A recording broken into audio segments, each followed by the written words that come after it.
aí, vai mandando esse Atlético com o Filipinho tocou para Rivel, da bola no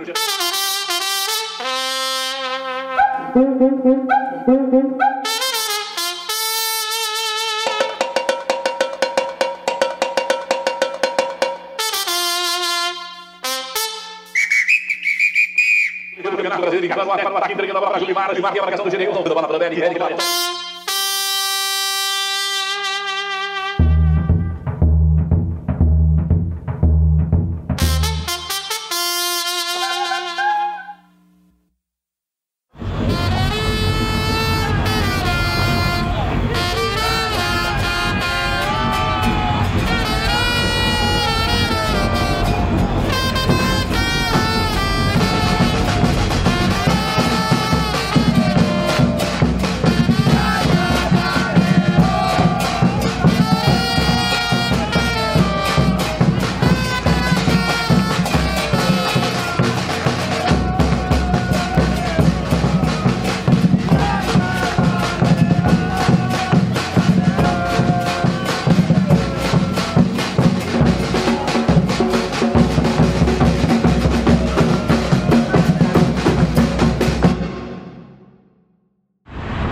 O ano de 2024 a gente sabia que seria um ano diferente, né? Um ano do centenário, então a gente precisaria ter resultado dentro de campo. Aí o primeiro campeonato do ano, o Campeonato Gaúcho, a gente entrou, até começou muito bem, uma vitória contra o Guarani de Bagé, lá em Bagé, um jogo difícil, né? Mas que deu a tonalidade daquilo que a gente queria para o ano, né? Depois, infelizmente, nós tivemos uma sequência de empates ali, que acabou nos complicando na questão da pontuação e tornando o campeonato difícil. Em alguns momentos até ficamos ameaçados pelo rebaixamento, mas aí veio a Copa do Brasil, né? A Copa do Brasil já a equipe foi muito bem, os dois grandes jogos contra o Clube Atlético Paranaense na terceira fase da competição. E na sequência aí o grande campeonato do ano, que é a Série C do Campeonato Brasileiro, aquela que dá o acesso à Série B, e aí nos quadrangulares nos credenciar para buscarmos o acesso, que é o grande sonho do nosso clube, da nossa comunidade, né? Principalmente nesse ano fantástico que é o ano do centenário. A minha relação com o Ipiranga vem de 100 anos atrás. O meu avô foi um dos fundadores e também o irmão dele, de nome Nilo Amorim. E a minha avó, Ercília de Francesco Amorim, todos participaram com aquele grupo que fundou o clube. O meu avô, segundo os relatos e manuscritos, aporta Erechim em 1918. Traz consigo, primeiramente, a família, né? E junto uma bola de futebol.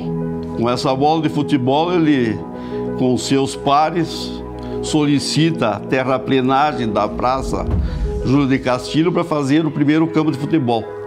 Fazendo o primeiro campo de futebol, tem que existir o primeiro time de futebol, que é o Brasil Time. Mas esse time, ele dura 1 ano, 2 anos, ele é extinto, ele é para a formação do Ítalo Brasileiro. Os do Ítalo Brasileiro vão formar o Ser Atlântico. Aí começa o vírus do futebol em Erechim. Não existiria Atlântico 14, Brasil da Cezena, Ipiranga, se não houvesse a bola de futebol, que o vô Teodoro Tedesco trouxe no ano de 1919. O Ítalo Brasileiro, que era o clube social também que tinha, era uma sociedade meia fechada, mas para descendentes de italianos. Veja, meu avô chegou em Erechim em 1923, né? Ele veio de Santa Catarina.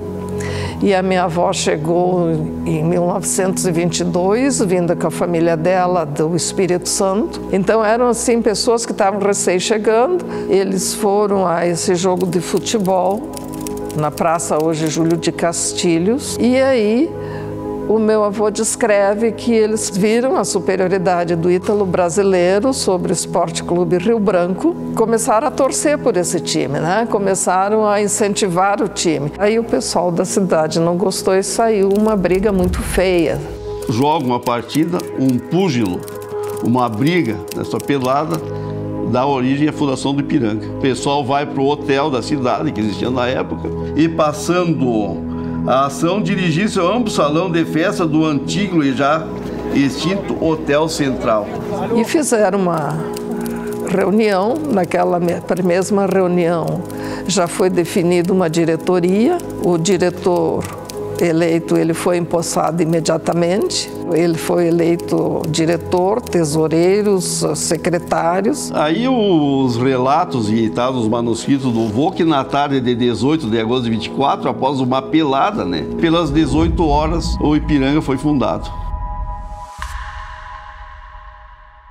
As Legionárias, segundo a pesquisa que eu fiz, foi uma torcida feminina que surgiu pelo lado do Ipiranga, e uma das fundadoras foi a dona Ercília Amorim.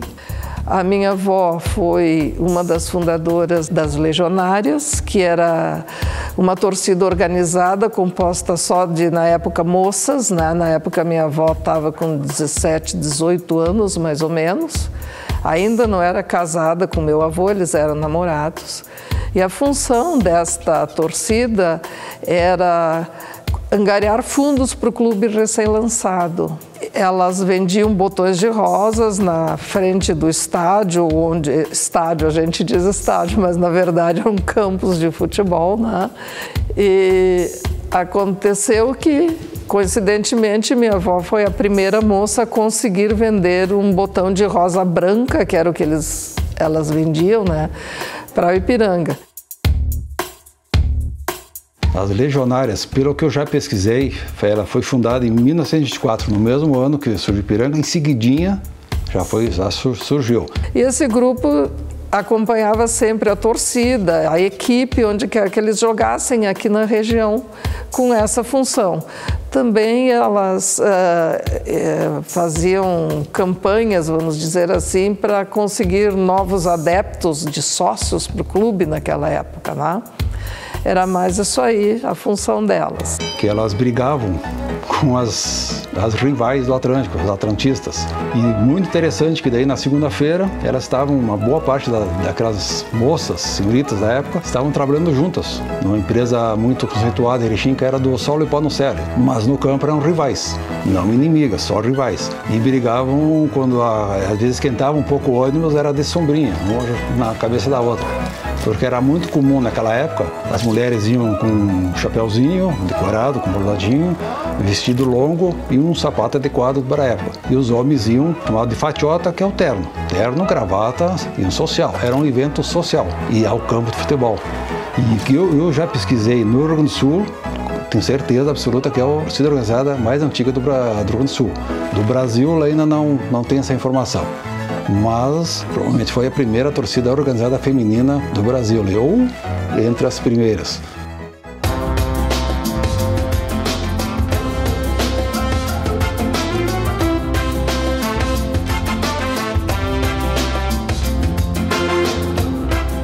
Nelito Noal, ele foi goleiro do Ipiranga e ele dizia que um grupo de amigos decidiu formar esse clube e constituíram como campo de futebol onde estava localizada a montanha. Aos sábados à tarde, quando eles não trabalhavam, então eles iam passar os sábados da tarde e os domingos plantando grama, fazendo churrasco, enfim, e batendo uma bolinha e tal, né? Uma bolinha, deve ser um balão pesado de couro, né? Da época.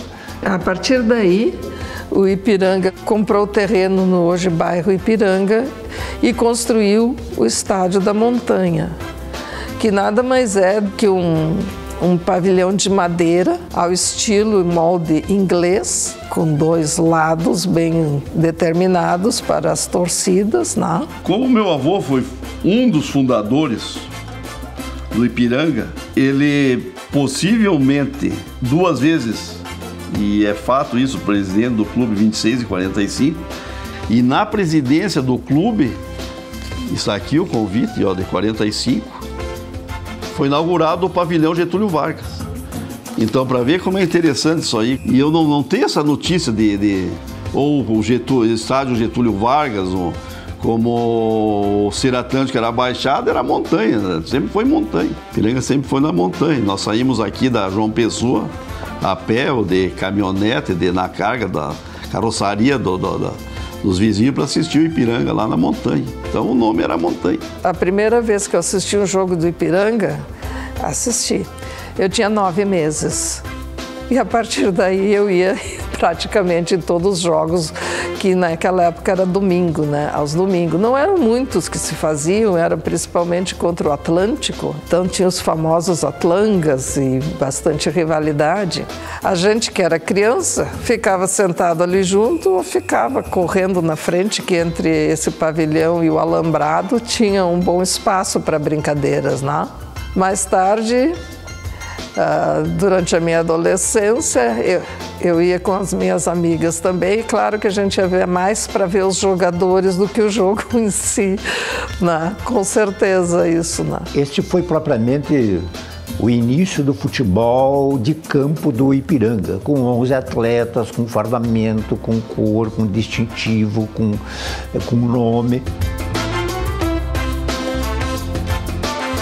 Estabelecido lá no Estádio da Montanha, porque a cidade onde o estádio ficava, que se chamava Estádio Presidente Vargas, na comunicação popular era o Estádio da Montanha, né, que em relação ao resto da cidade ficava no alto. Quando eu comecei aqui, eu comecei lá na montanha.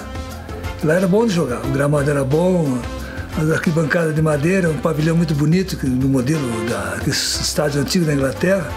E lá a gente tinha muita proximidade, assim, próximo do torcedor, a tela ficava pertinho. Ali era bom, eu gostei, fiquei 2 anos e meio jogando 2, 3 temporadas ali.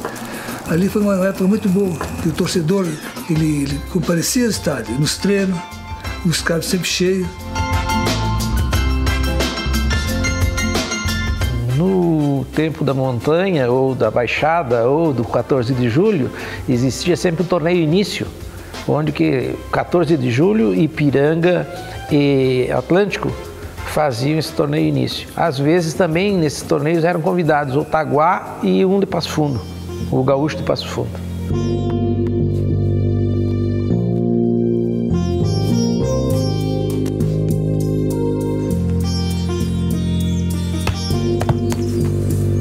Morava e moro próximo ao antigo Estádio da Montanha, lá na rua José Pigosso, entre a José Pigosso e a Bento Gonçalves. Eu joguei naquele estádio quando menino, inclusive em companhia até do Hamilton Dreves, que hoje é narrador, dentre outros.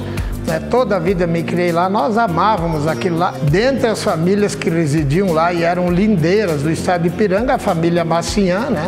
Na visão de que vem de Aratiba para Erechim do lado esquerdo, e por lado direito, na época, era a família Pauletti, que é para onde se imaginava que pudessem vender para ampliar o estádio. Essa família não quis vender, o clube resolveu se mudar aqui para baixo, né, para o estádio daqui, que ficou um outro mundo, né, o Colosso da Lagoa daqui, lá era o Estádio da Montanha. Né? Então o portão de entrada era bem nessa rua, digamos assim, praticamente na metade da quadra. A bola lá nos Pauletes, eu sei porque o velho era padrinho do meu pai, era uma guerra, a bola não voltava, era um desespero. Eles tinham tela alta, tudo protegido, mas sabe, futebol é futebol, era uma folia toda vez que ia para lá. Lembrar que aquela bola antiga era pesadona, era cor, era tudo assim, então inevitavelmente uma hora ou outra ia uma telha, alguma coisa. Então quando ela conseguia pegar a bola, ela não devolvia, né? E aí isso foi desgastando a diretoria, os jogadores, treinadores, toda a comissão técnica, que obrigou a mudança. Lá no Estádio da Montanha, o Ipiranga então viveu boa parte da sua vida até 1970, quando ele acabou indo de mudança para o Colosso da Lagoa. Olha, eu cheguei ao longo da pesquisa chamando o Atlanga do nosso Grenal. E na verdade ele se tratava de um clássico que ele dividia não apenas 2 clubes rivais, ele acabava dividindo pessoas, famílias, empresas, mas no sentido de cada um focar para o seu time. E o Café Grossotinho era interessante, o pessoal se separava, não se misturava.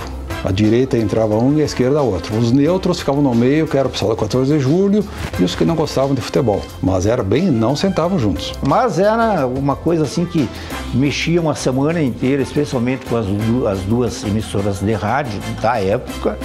e com concentrações, enfim, era o assunto da cidade.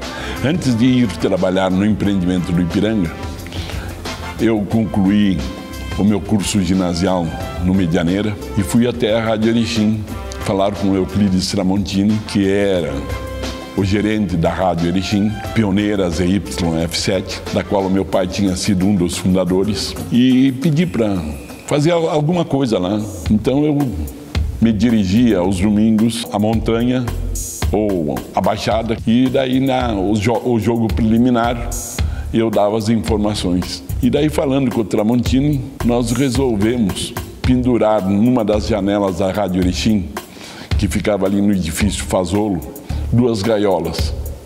Uma gaiola de um cardeal, que estaria representando o Atlântico, e na outra gaiola, então, um canarinho, que era o Ipiranga.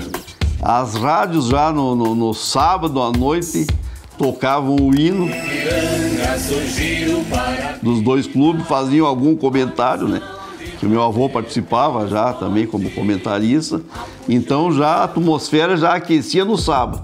Eu me refiro à Rádio Erechim, né? Que era chamada a Rádio A Pioneira, que é de 1947, dia 2 de julho, e também a Rádio Difusão, que veio, se não me engano, em 1960. Então essas 2 rádios tinham setoristas e tal, nos 2 clubes. Na semana de clássico, o Ipiranga tinha por praxe ir concentrar em Barão de Cotegipe, e o Atlântico juntava suas malas, enfim, e ia para Três Arroios. A rivalidade, assim, hoje, atual, o pessoal não tem uma noção do que era um Atranco. O Atranco é o maior, para mim, um dos maiores clássicos do Rio Grande do Sul, sem dúvida nenhuma. Porque era só 2 times da cidade, tinham 14, mas não tinha uma torcida como tem. E nunca formou um grande clássico, assim, contra o 14. E o Atranco era esperado por dias, por meses, assim, o jogo próximo, o revanche. Eu quero ressaltar que o termo Atlanga, ele foi encontrado na pesquisa feita no jornal A Voz da Serra, no dia 18 de setembro de 1948. Era a véspera de um clássico, e num artigo escrito pelo senhor Ervino Nering, ele assinou um artigo chamando para que os torcedores comparecessem no domingo, no dia 19, para prestigiar o clássico Atlanga. Foi a primeira vez que eu encontrei na imprensa ou em rádio, enfim, o termo Atlanga. E a partir daí ele se popularizou, né? O nosso adversário sempre foi o Atlântico, né? A nossa briga sempre foi com o Atlântico. O 14 a gente se dava mais um pouco, mas a dificuldade nós tínhamos no Atlântico, nós nunca se damos bem. Tanto é que fizemos 200 reuniões para fazer a coligação, se juntar, né? Chegava na hora, não dava certo. O Ipiranga queria o amarelo e que eles entrassem com o verde, daí que eles também eram verde e vermelho. Sempre tinha um porém, né? Que não deu certo. Até que o Atlântico parou com o futebol. Aí começou a funcionar. Olha, no levantamento que nós realizamos, né, eu encontrei 175 clássicos Atlanga. Desses 175 clássicos, o Atlântico venceu 77, o Ipiranga venceu 57 e nós tivemos 41 empates. Quero observar que dentro desses 175 clássicos, eu os pesquisei de 1937 até ao final de 1976. No início de 1977, o Atlântico fechou o seu departamento de futebol e nunca mais retomou. E o Ipiranga, ao longo de 1977, também fecharia o seu departamento de futebol. Em 1981, num torneio cinquentenário da cidade de Carazinho, o Atlântico e o Ipiranga foram convidados a participar desse torneio. Então eles montaram 2 equipes praticamente amadoras, às pressas, em 1981, e se encontraram 2 vezes. E os 2 deram empate. Um no Colosso da Lagoa e um na Baixada Ruba, lá no Atlântico. Então, dentro desses 175 clássicos, estão esses 2 clássicos de 1981. Mas os Atlangas oficiais realmente foram até o final de 1976. Quando eu cheguei aqui, o Atlântico disputava a segunda divisão. Às vezes criava aquele campeonato da cidade. Nós jogamos muitas vezes contra o Atlântico. Umas vezes ganhava, outras vezes perdia, empatava, mas eram uns clássicos muito bons, porque o Ipiranga disputava a primeira divisão e o Atlântico era a segunda. Mas o Atlântico sempre teve um time muito bom, que era o clássico, a rivalidade, coisa que hoje não tem mais rivalidade. Em 1967, uma lembrança muito boa, Ipiranga sagrou-se campeão do estado e a cada 10 minutos, para provocar os atlantistas, eram feitos uns espolcares de foguetes. Um fato curioso foi o primeiro Atlântico jogado exatamente no dia 25 de abril de 1937, no quilômetro 10, Estrada Velha para Getúlio Vargas. Participaram 6, 7 equipes e eles fizeram um sorteio para ver quem jogava contra quem e quem perdia ia caindo fora. E o primeiro jogo sorteado foi Atlântico e Ipiranga. O jogo acabou com vitória do Ipiranga de 3-0. O jornal que era do grande Estevão Carraro, ele anunciou que o resultado entre Atlântico e Ipiranga foi 0-3 em favor deste último.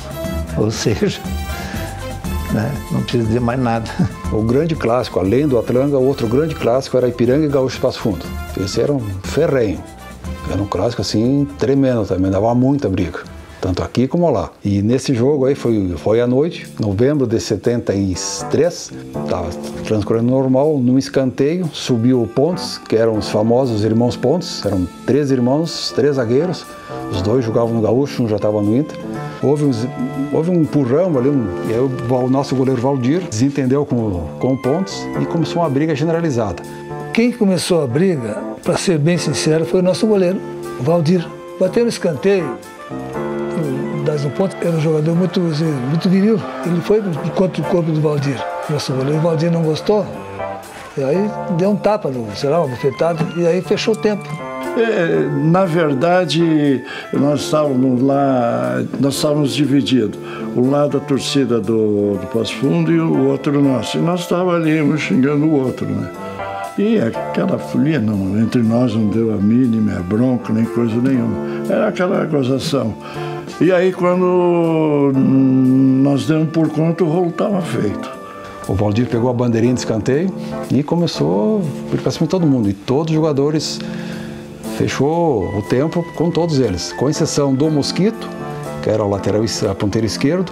Como ele estava voltando já de uma suspensão, ele não quis ser expulso de novo. Daí ele ficou à parte e não foi expulso. Os outros 21 jogadores, 11 do Ipiranga e 10 do Gaúcho foram expulsos. Ali foi injustiça, porque muitos jogadores não participaram, tanto nós como do Gaúcho. Foram poucos que participaram da briga. Foram injustamente suspensos. Mas ali foi uma briga violenta, sim, mas foi rápido, compreende?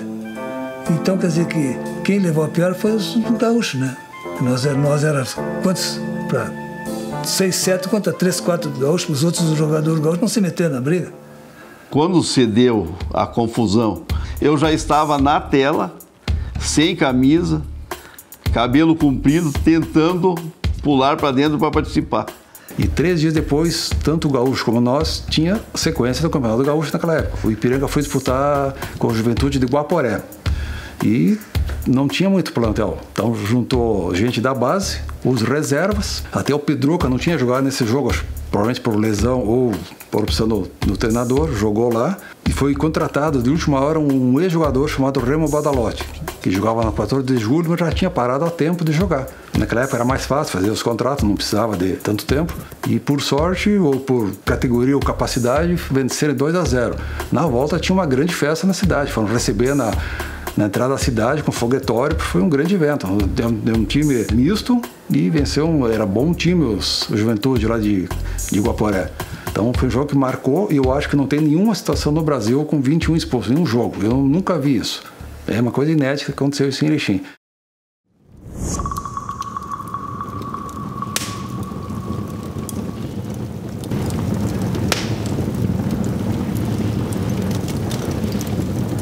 No ano de 1960, nós morávamos na rua Aratiba, um pouco mais de quadra distante da sede social do Ipiranga Futebol Clube. E fomos acordados pelo barulho que se fazia ouvir, e daí todos saímos de casa e daí vimos chamas enormes vindas da Rua Alemanha e para lá nos dirigimos. Era a sede social do Ipiranga que estava pegando fogo. Meu pai, sendo presidente em 1960, eu vi um incêndio e uma das coisas que ficou marcada na minha vida e na minha família, no dia do incêndio nós estávamos na sacada de casa com minha mãe, vendo o ocorrido, e meu pai prontamente foi lá ao incêndio. Então foi uma das coisas que marcou muito na nossa infância. Eles, inclusive, conseguiram salvar algumas taças, algumas coisas, eles conseguiram salvar. E eu conheci a famosa taça do Campeonato Estadual de Amadores. Estava assim numa redoma de vidro, era uma taça, como é que eu te dizer, de desenho comum. Ela tinha a parte de baixo, a parte de pedestal bem comprida e em cima a forma de taça mesmo para segurar com duas mãos. Essa foi queimada no incêndio que eu também assisti e vi muito ipiranguista chorar. E daí o fogo, infelizmente, consumiu toda a sede social do Ipiranga. E no momento em que nós estávamos ali, ao mesmo tempo, extasiados pelas chamas, nós escutamos um estrondo enorme que era o pavimento superior, onde era o salão de baile do Ipiranga, que despencava, inclusive com um belo piano de cauda que lá existia e que ecoou por toda a Rua Alemanha ali.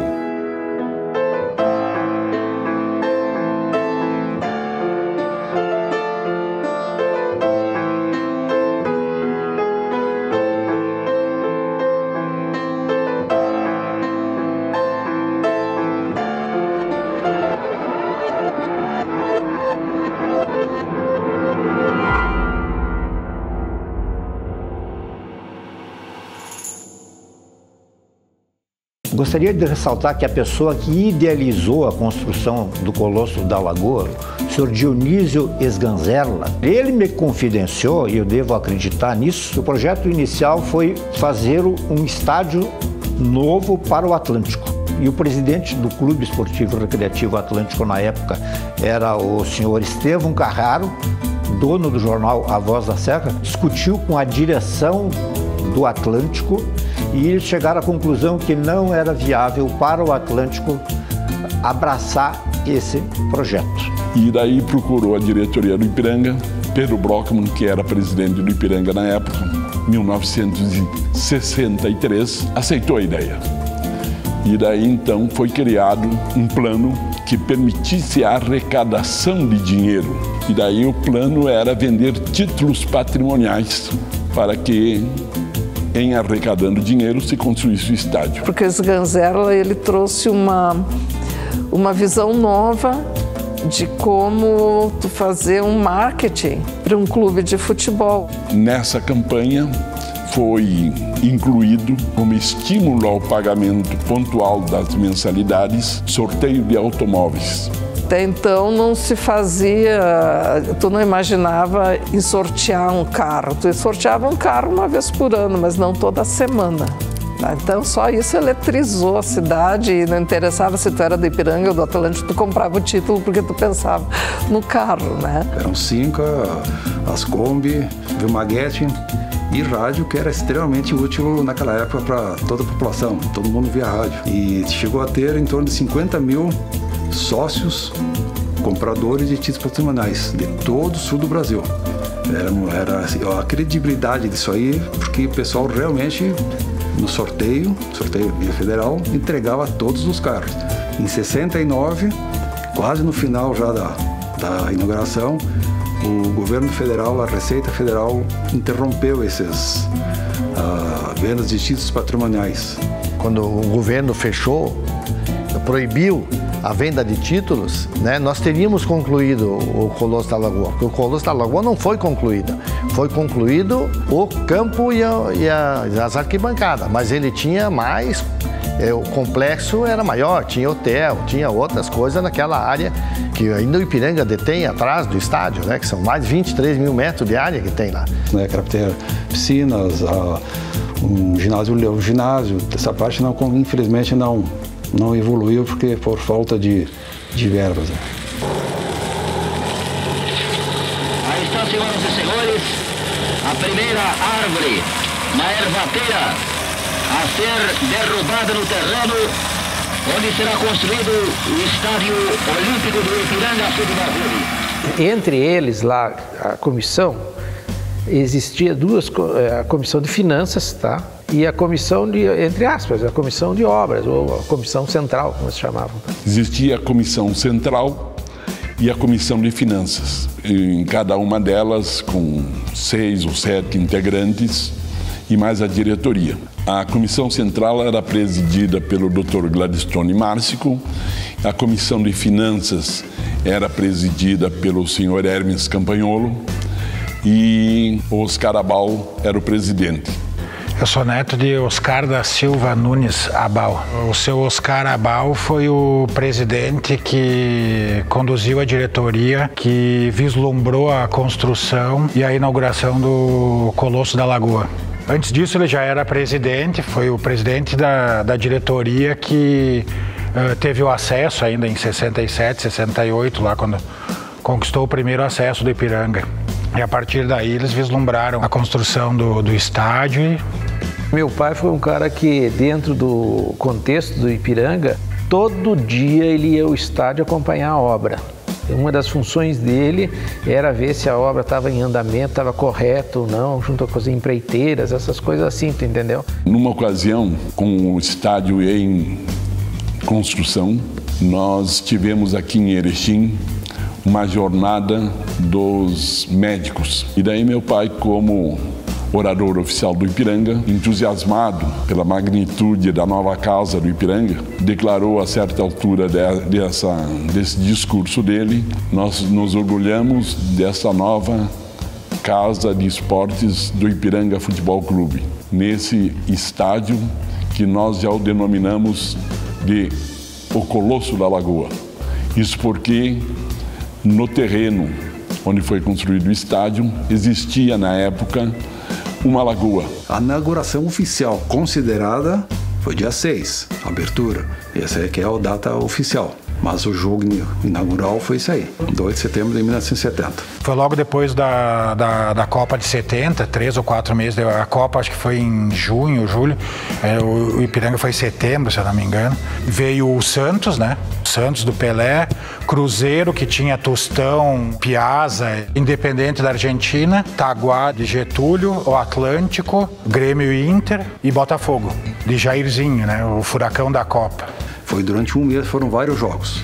O pessoal às vezes só lembra daqueles grandes jogos, mas teve também esses, o primeiro Atlanga, no Colosso da Lagoa, também fez parte da programação de inauguração. Foi 4-1 para o Ipiranga. O primeiro gol do Colosso da Lagoa foi o Rei Pelé, um gol 1040 dele.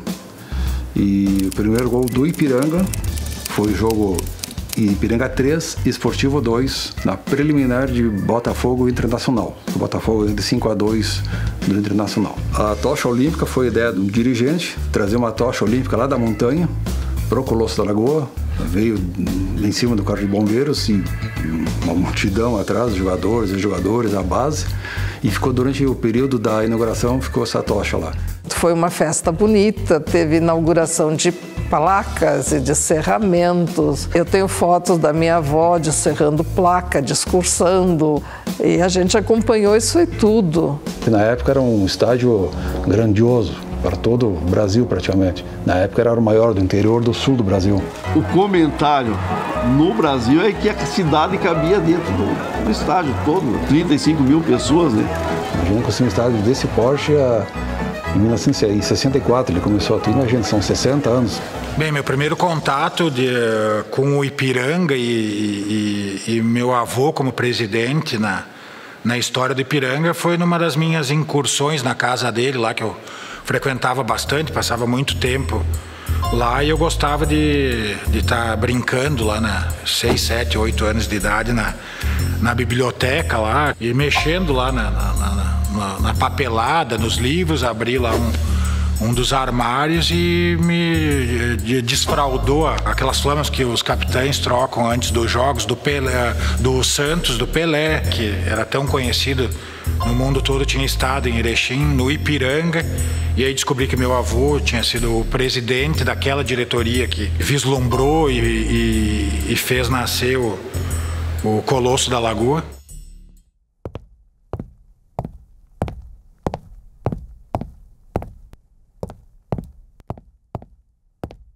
Pois é, depois de tantos anos, né, eu volto aqui nesse hotel que hospedou Pelé.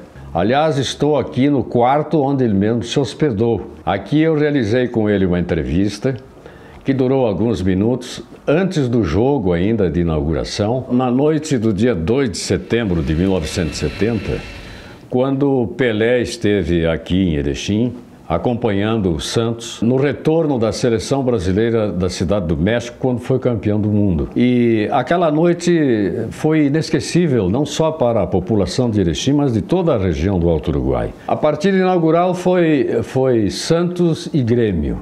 O Santos acabou vencendo por 2-0 e o gol 1040 foi marcado pelo Pelé, né? Eu me recordo que o estádio ficou praticamente lotado. E eu estava aqui nessa cadeira com meu pai, vim assistir o jogo do Pelé. E na hora do hino nacional, a gente conseguiu pular o muro e a gente veio até aqui, onde conseguimos ver todo o jogo. Eu com 11 anos de idade vi ele fazer o gol naquela goleira ali. Ele acertou um chute no Breno, goleiro do Grêmio, marcando o gol 1040. Foi uma emoção muito grande, minha, da torcida. Quando o Pelé fez o gol, eu lembro que o jogo foi paralisado. Porque a Rádio Tupi de São Paulo, ela tinha como prefixo 1040. E houve até uma solenidade, parou o jogo, entrou o representante da emissora com uma camisa 1040 nas costas e vestiu o Pelé. E eu naquela ocasião não perdi tempo, invadi o campo e colhi algumas palavras dele, né?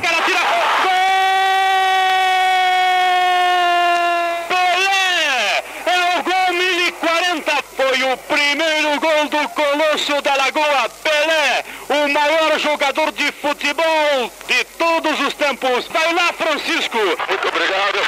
Mais uma vez, um abraço. Saiu o 1040.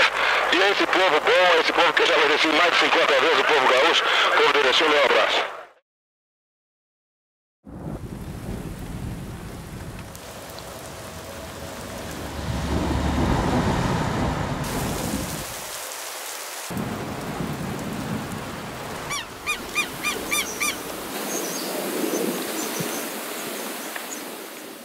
Pelo que eu estudei a história, pelo que eu vi e acompanhei de longe, foi feita uma grande festa, né?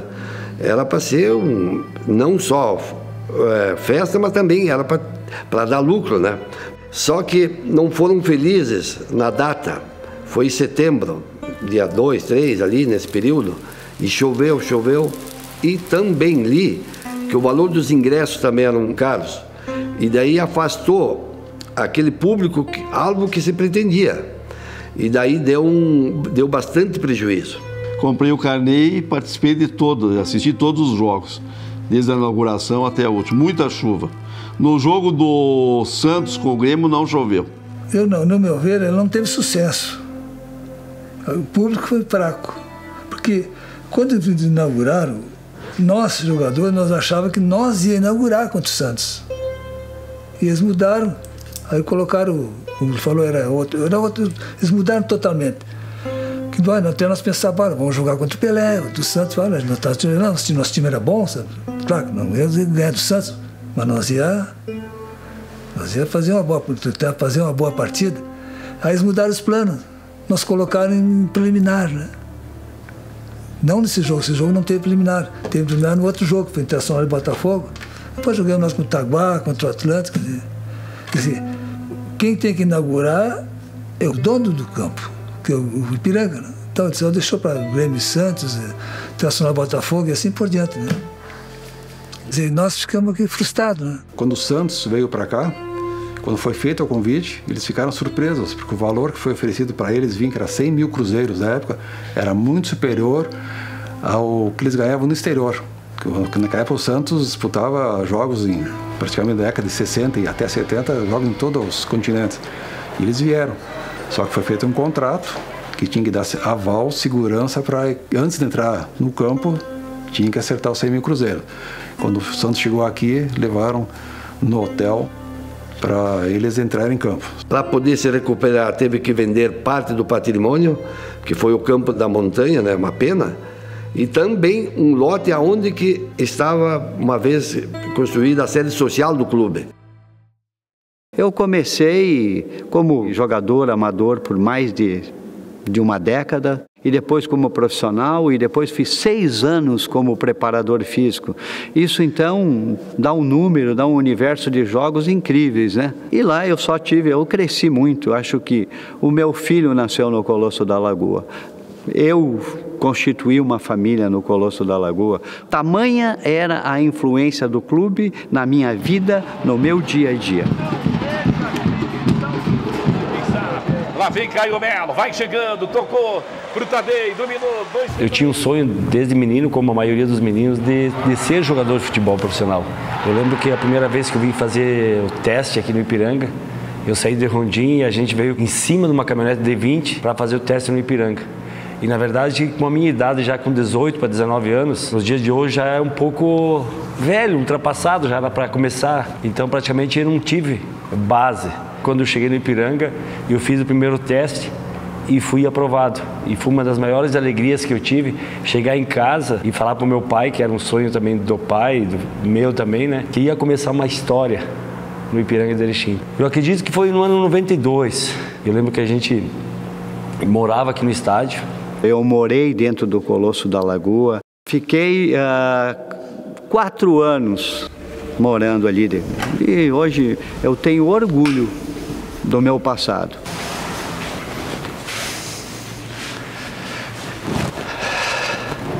Muita emoção. Retornar aqui depois de muitos anos, não tem como não sentir lágrimas. Porque aqui vivi um período no glorioso e na minha trajetória dentro desse querido clube e fez eu ter uma carreira. Então, é muita emoção, muito sentimento. E voltar aqui depois de muitos anos, mais de 2 décadas, é pura emoção, puro sentimento. Times, elencos de décadas, teve um que é muito comemorado, é a década de 40 e 50, que foi campeão do Amador, campeão estadual do Amador. Era lá naquele lá, o jogador símbolo era o Marimba. Era um jogador, quem viu ele jogar, disse que era extremamente habilidoso. Ele tinha sempre uma redinha na cabeça, que era o símbolo dele. Olhou foto de Ipiranga, alguém com uma redinha na cabeça é o seu Marimba, que é tio do Dunga, capitão do Tetra da seleção brasileira. Outro grande elenco foi em 67, o time lá da montanha. Tinha o Alcino, que era um grande goleiro, está na história de Ipiranga, Pedruca, né? Tinha jogadores importantíssimos naquela era, treinado pelo Altino Nascimento. Eu fui amiga do Mujica, conhecida, naquela época tinha um time, tinha o Mujica, tinha o Ney, tinha o Fernando, tinha o Bira, o Paulinho. Esses eu joguei quando eu cheguei aqui, quando eles foram campeões em 67. Joguei em 68 com esse pessoal, Zé Carlos, Lindomar, Cavalheiro, Plínio, Bira. Eu cheguei a jogar com esse time. Era um time maravilhoso. Eles jogavam que era uma beleza. E o Mujica, eu acho que foi o melhor back, que se chamava na época, que hoje é zagueiro, né? Era o melhor que tinha no Ipiranga. A bola por ele não passava. já estava muito bem naquele período com uma equipe que tinha o Valdir, saudoso Valdir, grande goleiro, né, que atuou muito aqui no estádio, o Cuca, já falecido, o Mujica, né, grande zagueiro, talvez um dos melhores zagueiros que pisou no gramado do Colosso da Lagoa, e tinha Cito, Paulo Ferro, já falecido, Paulo Borjão, irmão do Paulo César Carpegiani, jogou também aqui no estádio Colosso da Lagoa, Mariotti, um grande centroavante. Então teve outros nomes também importantes, né, que eram ovacionados pela torcida, jogadores que disputaram o Campeonato Gaúcho da Série A nos anos 70. 74, 75 também tinha uns times muito bons de Ipiranga, no qual aí eu ressalto o Mário Mujica, nosso capitão, que jogou durante 10 anos no clube. Além de jogador, de capitão, ele foi, uma época, 74, foi por um período curto, treinador também. O Mujica, para mim, se não é o maior, eu acho que é um dos maiores símbolos de Ipiranga. Pela trajetória dele como pessoa, como atleta. Ficou em Erechim, acompanha Ipiranga até hoje, né? Vai no estádio, a gente encontra ele ali. Então, o Mujica é uma pessoa que ele se tornou um ícone do Ipiranga, né?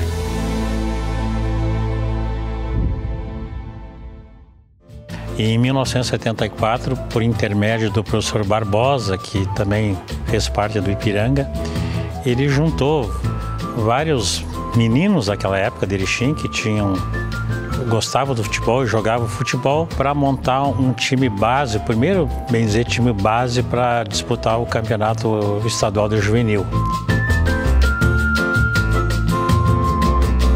Daí nós começamos a treinar juntamente com o time do Ipiranga. Então nós tínhamos um time bem formado e esse time, em 76, a grande maioria foi profissionalizado, né? Eu, o Capela, o Vilmar, o Valmoro, o Lambari, o Ferrinho, né, o Clóvis, o Canhotinho. Daí começamos a querer fazer parte de uma história do Ipiranga, porque nós, desde gurizada, a gente sonhava em participar do Ipiranga. Em 1977, tá, a gente estava com esse time muito bem montado, já muitos tinham se profissionalizado. Tínhamos certeza que nós tínhamos um futuro muito grande. Mas por algumas razões que acontecem dentro do futebol, tá? O Ipiranga não teve um bom ano em 1977. Em 77, o Ipiranga, por questões financeiras, fechou. Naquele ano e o ano anterior e nos seguintes, muitos clubes do interior fecharam. Houve uma crise muito grande e aos poucos, cada ano era um ou dois que fechava seu departamento de futebol. O clube manteve sua diretoria, sua estrutura, mas sem departamento de futebol. Ou seja, sem futebol, que é o carro-chefe de qualquer time. Principalmente depois da metade do ano já se ouvia algumas coisas. A boleirada mais antiga do Ipiranga, como você diz, aqueles já sentiam mais, porque eles já tinham salário, alguns com carteira assinada. Mas que nem nós que tínhamos subido a recém, a gente queria, era só jogar futebol. A gente queria concretizar o nosso sonho, então a gente não dava muita bola, como se diz, para aquilo que você comentava nos bastidores, né? Na verdade, para a maioria de nós fomos pegos de surpresa. Apenas a gente ficou sabendo naqueles dias ali que a gente ia fazer o último jogo, um amistoso, e depois o Ipiranga ia encerrar as atividades por um tempo. E fechou para se realinhar, para pagar suas dívidas, para se reorganizar.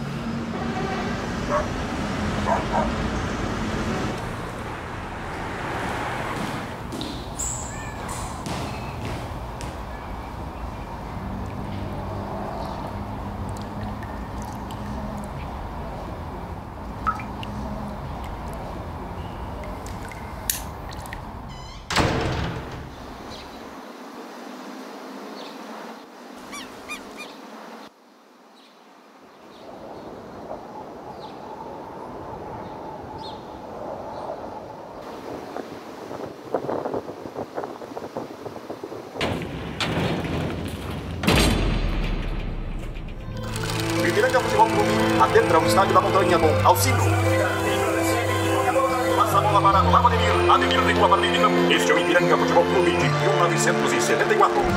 Ademir Galo recua para Menina. Toca para Ismael. Dr. Gilmar Rubiniche foi a retomada do departamento de futebol. Ele foi presidente na época. o senhor Luiz Pungan, um ipiranguista histórico, juntamente com o senhor Hermes Esquenato e juntamente com o senhor Marinho Kern, eles procuravam uma maneira de fazer com que o clube voltasse com o futebol, e eles foram até o Dr. Vilmar Rubinich pedindo para que ele colaborasse para a retomada das atividades do futebol do Ipiranga. Aí eles disseram: se o senhor aceitar, a partir de agora o senhor não é só sócio, como o senhor é presidente. O Dr. Vilmar, que era um desportista, sempre foi, aceitou. Imediatamente ele teve o apoio de outras pessoas, ele implantou daí um plano de sócios, foi formando uma equipe com atletas amadores de Erechim e da região. Em 81 que voltou na forma de amador, com auxílio, o Mujica nessa época retomou o futebol para ajudar o clube, ele voltou, e o treinador era o Pedruco, outro jogador símbolo nosso, por coincidência os dois uruguaianos. Em 83, 84, e aí começou novamente por uma quadra de sócios. Quando reiniciou não tinha ninguém, aí começou a aumentar, as finanças começaram a melhorar, pagam as despesas, e foi indo até voltar em 89 ser campeão da segunda divisão para voltar à elite do futebol gaúcho. Então, foram 12 anos de luta. Com jogadores aqui da cidade, aqui da região do Alto Uruguai, jogadores que trabalhavam durante o dia, treinavam à noite e no final de semana iam para os jogos da divisão de acesso. Então nós tínhamos aqui caminhoneiros, atletas que trabalhavam em instituições bancárias, então eram diversas profissões, eles não eram exclusivos do futebol. Dá para citar aí alguns jogadores, Éptio, né, o Edson, como queiram, Dinho, Hermes, Perim, Scolari, esse pessoal todo, né? Jussi, Gerson, enfim. Era uma galera aqui da nossa cidade, aqui da região. Assim como foi uma tristeza aquele encerramento de 77, foi uma alegria ver o Ipiranga retornar. E em 88, quando eu fui presidente, daí realmente nós profissionalizamos o clube, né? Aí disputamos a segunda divisão para tentar voltar para a elite do futebol gaúcho. E isso aconteceu no ano seguinte, em 89. Também foi um feito muito grande. Conseguimos, naquela oportunidade, liderar o campeonato, né? Na verdade, a classificação quase veio lá em Venâncio Aires. Ganhou o jogo lá por 2-1 e nós fomos jogar contra o São José em Porto Alegre. Se o Ipiranga vencesse aquela partida, foi um jogo à noite, já estaria na divisão principal. E o Ipiranga ganhou. Uma atuação de luxo de Luiz Freire, para mim um dos melhores meias que eu vi jogar. Transmitir esse jogo aí, e aí, meu amigo, chegamos aqui em Erechim, foi uma coisa extraordinária. E depois tivemos então a finalíssima aqui no Colosso Alagoa. Aqui o Ipiranga jogou contra a equipe do Guarani de Cruz Alta, né? E nós ganhamos de goleada, 4-0 para o Ipiranga, o estádio praticamente lotado. O Tobata foi o presidente que conseguiu colocar o Ipiranga de volta à divisão principal do futebol do Rio Grande do Sul. Foi um momento muito importante para mim, para o clube e para a cidade também. Os 3 artilheiros do Ipiranga foi no Campeonato Gaúcho de 94, Paulo Gaúcho, com 24 gols. Depois nós tivemos o Ailton, conhecido por Queixada, foi 16 gols, se não me engano. E o terceiro, 96, o Sandro Gaúcho. Isso foi 3 anos na sequência e ficou muito conhecido em todo o Brasil, lá, que o Ipiranga é o time dos matadores, dos centroavantes. 3 grandes jogadores. Treinador, sem dúvida, Paulo Poletto. No meu tempo, Paulo Poletto marcou um tempo bom no Ipiranga também. Foi um time mágico lá, 94, 95, 96. Aquilo realmente cativou. Então a gente ia para o Colosso e ficava muito feliz porque você sabia que a equipe ia vencer, ia ter gol do Paulo Gaúcho, ia ter comemoração. Foram anos realmente mágicos do Ipiranga, né?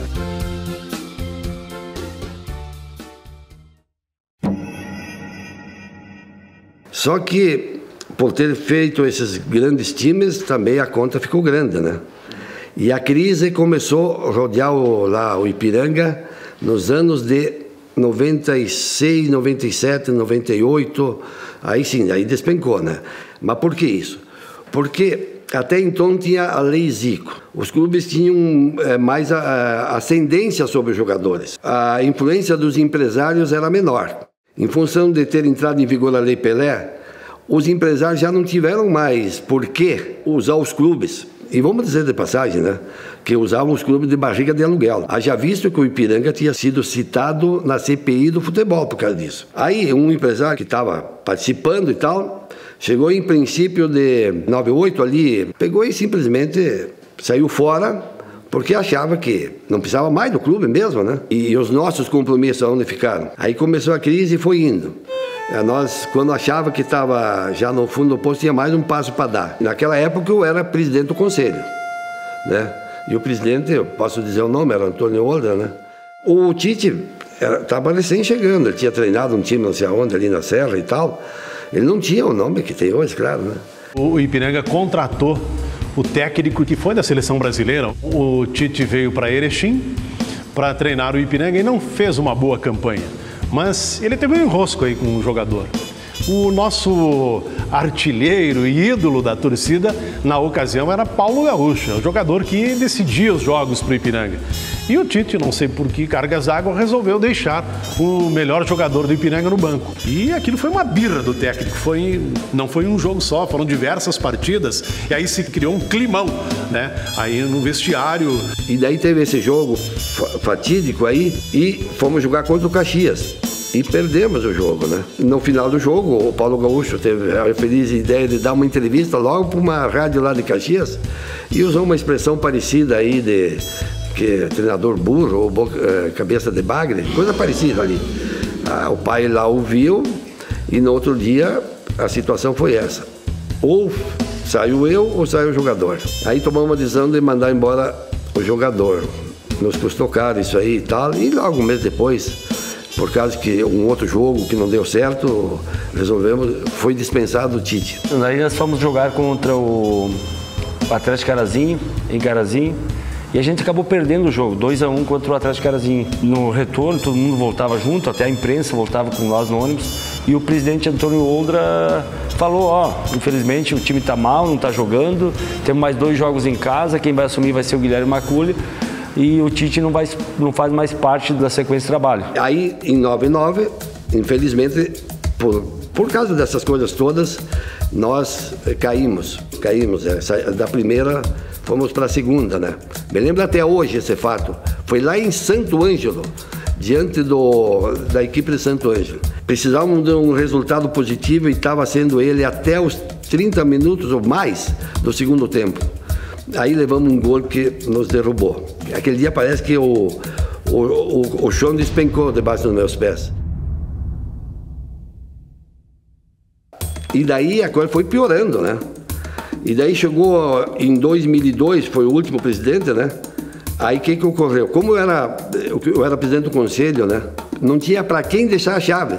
Daí eu tive que assumir, né? Mas eu tinha vontade de fechar a porta e jogar a chave pela janela e virar as costas e tchau. Qual era o problema que nós tínhamos? Nós tínhamos uma dívida na época de 1,5 milhão entre causas trabalhistas, causas comuns aí e empréstimos de terceiros. Nós tínhamos que tomar uma decisão, ou cuidar das contas ou tocar o futebol. Pela afinidade que o seu Chico Pungan, à época, que era meu vice-presidente, tinha com o Barão, nós oferecemos para o Barão, se ele quisesse usar para suas práticas de educação física, fazer um bom uso lá do complexo.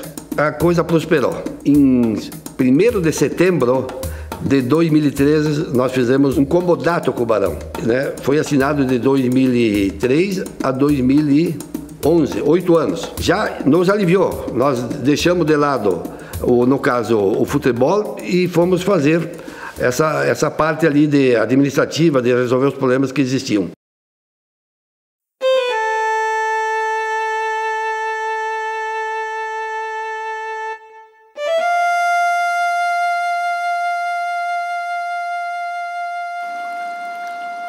Naquele momento em que iniciou a parceria, eu acredito que foi o pior momento do Ipiranga, porque a equipe já não tinha futebol há algum tempo, não havia nem gramado no estádio e havia dívidas, né? A ponto de haver a possibilidade do estádio ser leiloado. Nessa época que eu fui procurado, né, no clube, essas pessoas que me procuraram, elas me pediram, né, para poder ajudar, fizeram uma vaquinha, como a gente diz, né, para poder pagar essa causa trabalhista para nós revertermos a situação do clube. Porque senão, naquele momento, nós teríamos perdido o estádio, o clube, que já tinha uma pessoa que tinha já arrematado o clube, né? Mas nós tínhamos um prazo e nesse prazo nós conseguimos reverter a situação. Na época, então, o Ipiranga aceitou ceder um terreno para o Barão, porque o Barão tinha interesse em construir um ginásio de esportes, e em troca disso, o Barão pagou a dívida mais urgente do Ipiranga e mais ou menos acalmou ali aquela situação mais dramática. E junto com isso também, o professor Valério Schilo, ele sonhava em ter futebol em Erechim. E aos poucos, muito aos poucos, se começou um projeto que lá na frente tinha o objetivo de colocar o Ipiranga de novo na primeira divisão do futebol gaúcho. Num primeiro momento se precisou trabalhar a estrutura do estádio. Então foi feito várias melhorias, várias reformas, começando pelo campo.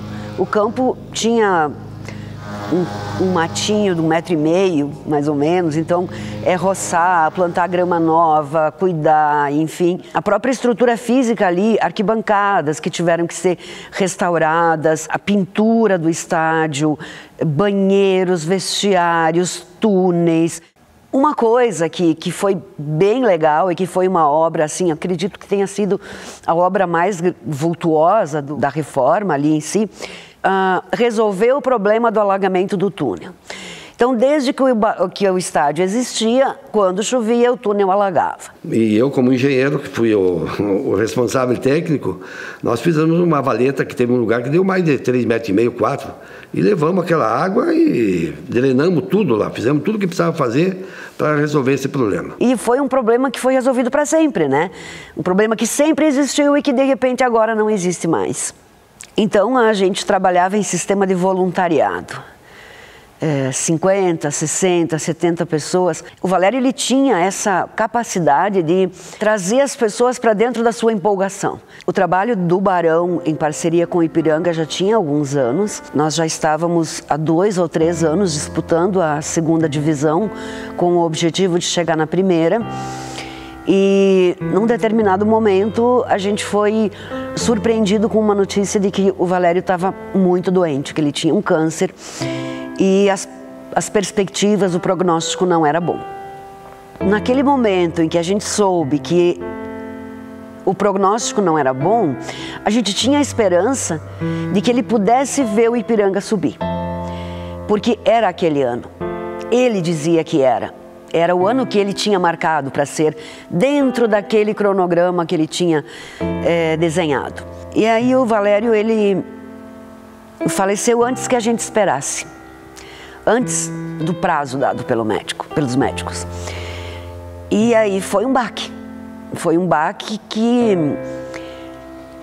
num primeiro momento desestruturou, mas eu acho que ele era tão bem quisto e as pessoas estavam tão envolvidas nesse projeto que todos que continuaram, e ninguém desistiu, continuaram por ele. E a gente seguiu. A gente seguiu e até que chegou o dia do jogo que daria pra gente a passagem para a primeira divisão. E aconteceu e a gente subiu e teve desfile em carro de bombeiros e foi muito legal. E acho que a gente devia isso pro Valério, sabe? Porque se a gente embarcou no sonho, o primeiro a sonhar tinha sido ele, sabe? E foi muito legal. Pois é, a incumbência caiu nas mãos da Tere e a gente que achava que se sentia um pouco desconfortável em frequentar esse ambiente masculino do futebol, acabou tendo que entrar em vestiário, acabou tendo que, sabe, andar por todos os ambientes e conversar com todas as pessoas. O Poletto continuou sendo técnico, a equipe continuou junto, como sempre foi, mas a gente entregou o Ipiranga, então, na primeira divisão, com uma boa estrutura e com o reconhecimento da comunidade, sabe? Como nós recebemos o clube em setembro de 2011, nós não conseguimos nos preparar convenientemente para enfrentar o campeonato de 2012. E daí, quando nós se damos em conta, não deu como nós queríamos e caímos também. Mais um período difícil nosso. É isso aí. Nós temos umas coisas que muitas vezes a gente, quando tá lá e vai começar o jogo, a gente fica naquela. Olha, isso aí é o seguinte, depende do momento que tu tá. Tu olha lá pro campo e você vê a bandeira enrolada. Tem gente que acha que se a bandeira tá enrolada, nós vamos perder. É, porque a bandeira enrolada vai dar problema. Nós temos que ir lá e desenrolar essa bandeira. Que quando tu tá atravessando um momento que tu não tá bem, tu acredita até em Papai Noel. Aí a camisa, botaram a camisa branca. Pá, não, tem que ser a listrada. Usar aquela camisa da sorte, quantas camisas dão sorte, né? Camisa do Ipiranga é verde e amarela. Um ano aí que a gente, tava difícil e não sei o que lá, daí começamos a apelar para tudo que é lado. Muitas vezes o resultado acontece porque ele tem que acontecer. Aí levamos o padre, fomos buscar deu banda. Isso aí é uma crença. E quando tu tá fragilizado, que tu tá meio mal, tu acredita nessas coisas. Já espalhamos sal grosso lá nas goleiras, espalhamos sal grosso em todo o estádio. Mas isso aí tudo foi feito, a vida inteira. Mas que hoje não vai ser o nosso dia. Não se imaginavam o Ipiranga disputando Copa do Brasil, o Ipiranga disputando o Brasileiro Série C, buscando até a Série B da competição. Agora, Ipiranga indo lá para Alagoas, o Ipiranga indo lá para o Pará. A bola pé direito, colocou! O Ipiranga jogando no Rio de Janeiro contra Fluminense, contra Botafogo, Copa do Brasil, jogando contra Figueirense. Era difícil de imaginar. 100 anos de Ipiranga é uma conquista para o clube, é uma conquista para a comunidade. Significa que o clube teve vitalidade, teve força, teve renovação para conseguir chegar com todo esse período vivo, né? Representando com as suas cores toda uma enorme região. Hoje Ipiranga está entre os 50 maiores clubes do Brasil, tanto do ponto de vista econômico, pelo aquilo que se atrai de investimentos para a cidade através do esporte, quanto pela questão da autoestima, porque com certeza quando o Ipiranga vence, ou quando venceu ao longo desses 100 anos, nós trouxemos lazer, bem-estar, aquele sentimento de vitória que a gente tem compartilhado quando o nosso clube do coração vence. Digo, hoje foi que o Ipiranga vai ganhar, deu certo. Essa medalha que está aqui é do vice-campeonato gaúcho, né? Nós conquistamos com muita honra, nos orgulhamos muito desse título de vice-campeão e esse foi o maior título que o Ipiranga conquistou ao longo de sua história a nível estadual. O primeiro sonho para o Ipiranga é que nós estejamos numa Série B logo, né? Isso muda o patamar do clube, né? Principalmente pelas questões financeiras envolvidas. E não somente o clube, mas também a comunidade.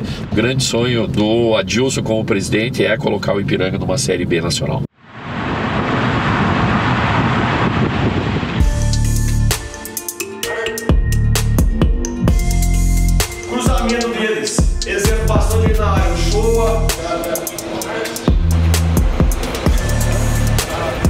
Em seguida a bola vai rolar aqui no estádio Colosso da Lagoa. Ipiranga e...